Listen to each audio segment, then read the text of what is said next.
Wanneer jy vir SARS geld skuld, het jy gewoonlik so 3 opsies. Die eerste opsie is 'n SARS afbetalingsreëling wat gewoonlik wissel tussen so 3 maande tot so 36 maande, hang af van die motivering wat jy vir SARS kan gee ten opsigte van 'n langer termyn.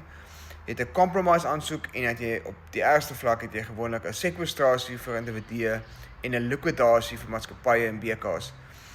So SARS het tans 'n spesiale compromise aansoek periode vanaf gister 13 Oktober tot en met 31 Desember 2025.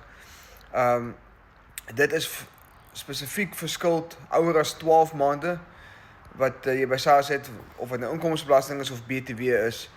En hoe 'n compromise tipies sal werk is, jy skuld SARS X aantal geld, kom ons sê R1 miljoen, maar jy het net R100,000 om vir hulle te gee, dan doen jy 'n compromise aansoek met SARS en hulle hopelik aanvaar hulle jou aanbod en hulle skryf die verskil af met die vereiste dat jy vorentoe compliant is by SARS. So 'n goeie geleentheid tans om te kyk as jy SARS skuld het, om seker te maak om daai aansoeke in te kry.